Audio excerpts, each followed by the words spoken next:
Hello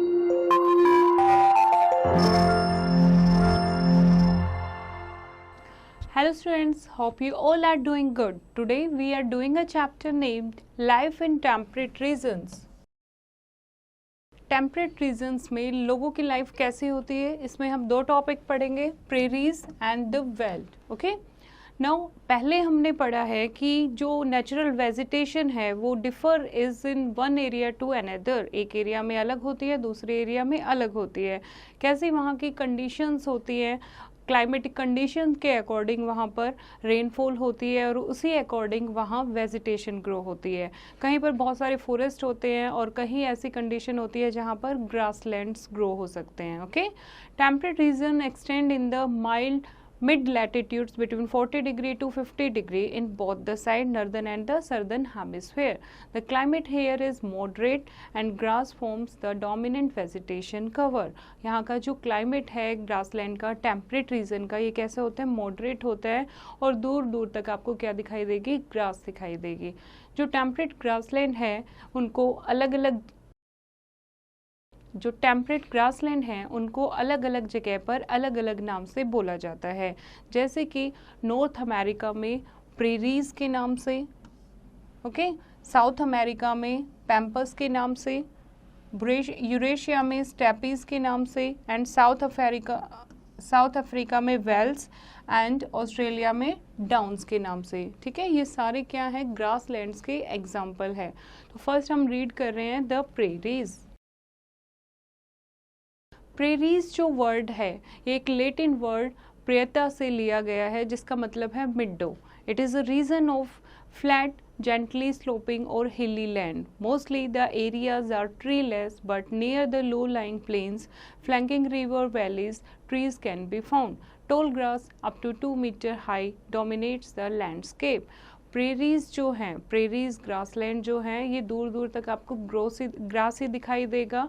2 metre high तक इतना लंबा ग्रास हो सकता है. ट्रीज़ यहाँ पर आपको दिखाई नहीं देंगे, लेकिन फिर भी जहाँ पर रिवर्स हैं, रिवर के आसपास रिवर वैलीज में कुछ आपको ट्री दिखाई दे सकते हैं. Now what is the type of climate here. Climate कैसा होता है, climate is of continental type with extreme temperatures. कैसे टाइप का क्लाइमेट होता है आपका, कॉन्टिनेंटल टाइप क्लाइमेट होता है. The summers are warm with temperature of around 20 degrees Celsius while in winters around -20 degrees Celsius has been recorded. यहाँ का जो टेम्परेचर है गर्मियों में 20 डिग्री सेल्सियस और सर्दियों में -20 डिग्री सेल्सियस तक रिकॉर्ड किया गया है. In winters a thick blanket of snow covers this region. और सर्दियों में -20 डिग्री टेम्परेचर हो जाता है तो बहुत मोटी मोटी बर्फ़ यहाँ पर गिर जाती है, बर्फ़ से पूरा रीजन कवर हो जाता है. Annual rainfall is supported to the moderate and is ideal for the growth of grass. Annual rainfall जो होती है वो मॉडरेट होती है, ज़्यादा नहीं होती, इसीलिए यहाँ पर ग्रास इजीली ग्रो हो जाता है. Okay, now come to the flora and fauna. Vegetation और वाइल्ड लाइफ कैसी है यहाँ की. Because of the low rainfall trees are scarce in the prairies. कम बारिश होती है तो इसीलिए यहाँ पर ट्रीज आपको कम दिखाई देंगे. Tall grasses are found in the more humid eastern regions while short grasses grow in the drier western part. Eastern part में टॉल ग्रासेस मिलेंगे आपको और वेस्टर्न पार्ट में short grasses. Trees like willows, alders and poplars are found on mountain slopes and in river valleys. किस type के आपको tree मिलेंगे, यहाँ पर आपको मिलेंगे विलो, एल्डर्स और पॉपुलर टाइप के ट्रीज मिलेंगे. Where there is enough water to support their growth, much of the original grasslands have now been converted into farmlands for growing crops और रेयरिंग एनिमल. पहले जितनी प्रेरीज ग्रासलैंड थी अब ज़्यादातर grassland को किस में कन्वर्ट कर दिया गया है, फार्मलैंड में.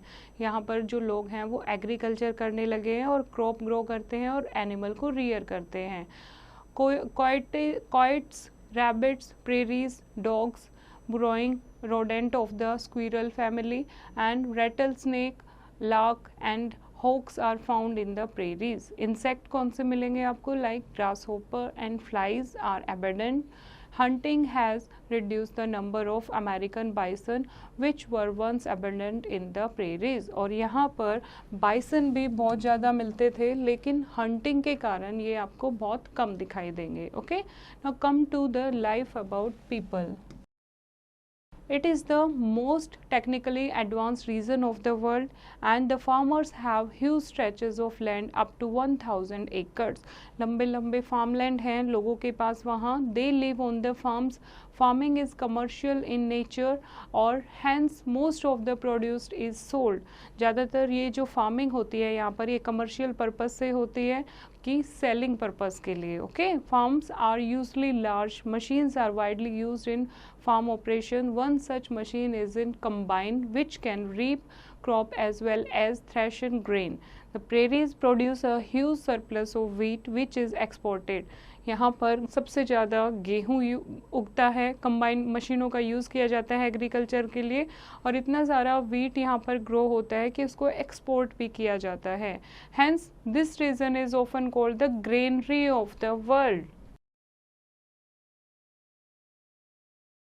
इसीलिए इस रीजन को, द प्रेरीज को, ग्रेनरी ऑफ द वर्ल्ड भी बोला जाता है, क्योंकि यहाँ पर बहुत ज़्यादा व्हीट प्रोड्यूस होता है जिसको दूसरे देशों में एक्सपोर्ट भी किया जाता है. Okay, and besides wheat and corn, barley, oats, soybean, potatoes, flax and oilseed are grown.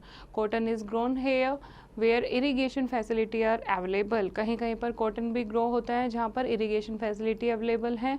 And around the cities farmers often grow vegetables for the local market. This is known as market gardening. और कहीं कहीं कुछ farmer जो हैं वो vegetable भी grow करते हैं लोकल मार्केट के लिए, जिसको मार्केट गार्डनिंग भी बोला जाता है. In Canada wheat is normally sown in the spring and is ready with 100 days.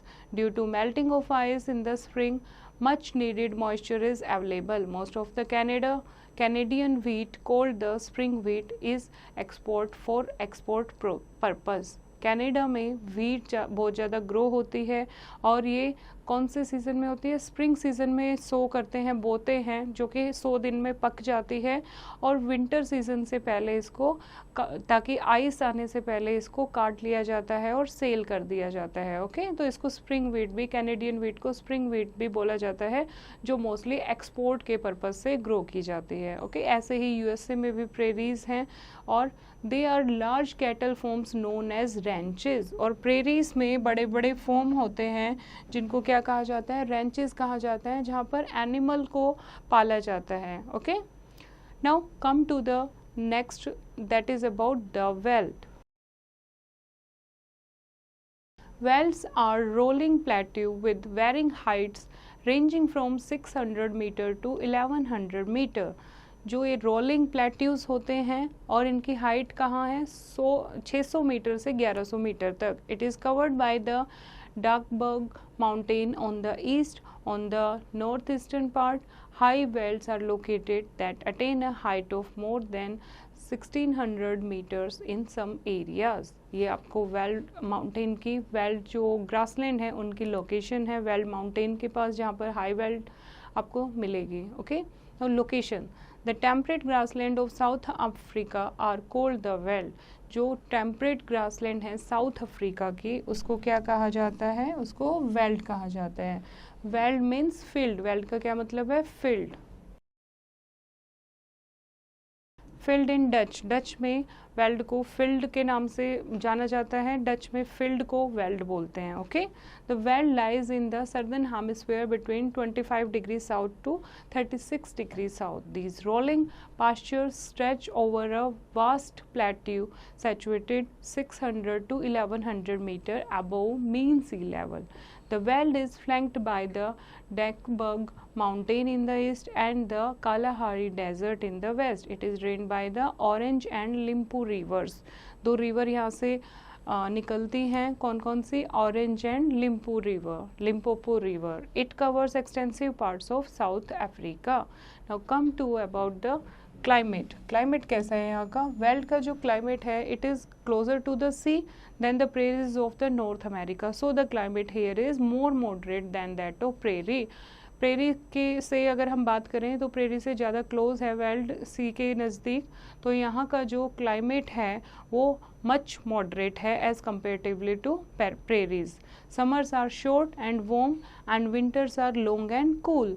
The climate gets cooler at the elevation of the land increases. जैसे जैसे एलिवेशन हाइट पे अगर ग्रासलैंड है वहाँ का जो क्लाइमेट है वो कूल है. Rainfall is generally low in the well, come rainfall होती है. And because of the rain bearing winds from the Indian Ocean become drier as they move further inland. Most of the rainfall take place in summer. Droughts are common in the veld. और ज़्यादातर जो बारिश है वो summer में होती है. यहाँ पर सूखा आना, वेल्ड्स में सूखा आना आम बात है क्योंकि बारिश बहुत कम होती है. Now, did you know? Before the advent of the European settlers, the veld grasslands were inhabited by the Hottentots and African tribe. European settlement से पहले जो ये वेल्ड ग्रासलैंड है वहाँ पर कौन लोग रहते थे? वहाँ पर एक अफ्रीकन ट्राइब थी, हॉटनोट्स, वो लोग यहाँ पर रहते थे. Okay, now come to the flora and fauna. Flora and fauna, यहाँ की वेजिटेशन और वाइल्ड लाइफ कैसी है? The hottest months are between December and February and area of the southwest which get less rainfall have tall grasses with situated trees and with stunted trees. Rest of the region has short hardy bushes scattered here and there. These grasslands are home to a great variety of animals like the elephant, leopard, rhinoceros, hippopotamus, giraffe, antelope and book, zebra and elands. यहाँ पर बहुत type के आपको animal मिलेंगे. Crop do not flourish in the wild as they do in the North American prairies. इतनी ज़्यादा crop यहाँ पर फ्लोरिश नहीं होती जितना कि प्रेरीज में फ्लोरिश होती है. पुअर एंड थिन सॉइल है यहाँ की. कभी कभी फ्रीक्वेंटली ड्रॉट आता है, जल्दी जल्दी ड्रॉट आती है, इसीलिए यहाँ पर जो वाटर सप्लाई है वो कल्टीवेशन के लिए बहुत कम है. तो यहाँ पर जो क्रॉप है, मेजर क्रॉप जो है जो ग्रो होती है दैट इज़ मेज. मेज इज़ द चीफ क्रॉप. और मेज़ के अलावा और जो लोग हैं वो wheat, barley, oats and potatoes and tobacco, cotton and sugarcane भी किसी किसी जगह पर कमर्शियल पर्पस के लिए ग्रो करते हैं. Now come to the human activities. Human activities, लोग क्या करते हैं, यहाँ की ह्यूमन लाइफ कैसी है? Ship rearing is common. यहाँ पर शिप रियरिंग करते हैं लोग. People keep sheep mainly for wool and have given rise to the wool industry in the welds. सबसे ज़्यादा लोग यहाँ पर भेड़ का पालन करते हैं, शिप पालते हैं क्योंकि वूल के लिए. इसीलिए वेल्स जो हैं पूरे वर्ल्ड में वूल इंडस्ट्री के नाम से फेमस है. Merino sheep is a popular species and its wool is very warm. और यहाँ पर एक टाइप की शिप है मैरिनो शिप जिसकी वूल बहुत गर्म होती है, उसके लिए वो बहुत ज़्यादा फेमस है. दूसरा, यहाँ के लोग क्या करते हैं?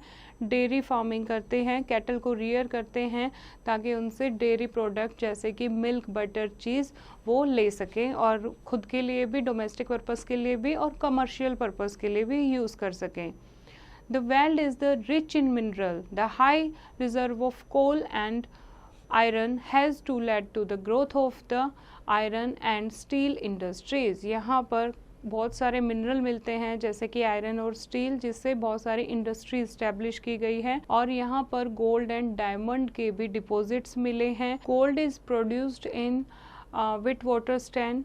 यहाँ पर गोल्ड प्रोड्यूस होता है. And for example Johannesburg is the gold capital of the world. Johannesburg जो है वेल्ट में जो एक सिटी है वो हाईएस्ट वर्ल्ड में सबसे ज़्यादा गोल्ड प्रोड्यूस होता है वहाँ पर. Kimberley is known for is the diamond mines. और किम्बरली किस लिए फेमस है? यहाँ पर डायमंड माइंस के लिए फेमस है.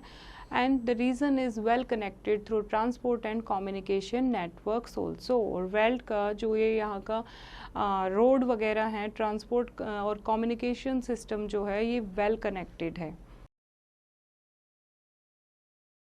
Now come to the key points. Prairies are found both in USA and Canada from the Rocky Mountains to the Great Lakes. Prairies USA में और कनाडा में दोनों जगह पर आपको देखने को मिलेंगे। Most of the work on farms is done with the help of machinery. Prairies में ज़्यादातर जो एग्रीकल्चर का काम होता है वो मशीनरी के साथ होता है। वेल एडवांस्ड हैं prairies grassland. The north eastern part of Africa is grassland cold belt. जो नॉर्थ ईस्टर्न पार्ट है अफ्रीका का वो ग्रासलैंड से कवर है, जिसको वेल्ट के नाम से बोला जाता है। South Africa has ideal conditions for animal grazing. Animal grazing के लिए साउथ अफ्रीका में फेवरेबल कंडीशंस हैं, इसीलिए वहाँ के लोग जो हैं एनिमल रियरिंग करते हैं mostly. Dairy farming is one of the most important occupations in the belt. और वेल्ट में इम्पॉर्टेंट ऑक्यूपेशन क्या है वहाँ पर? Dairy farming. Okay, I hope बच्चों आपको ये चैप्टर समझ आया होगा। इसको फिर से रीड करेंगे और एक्सरसाइज की प्रैक्टिस खुद करेंगे।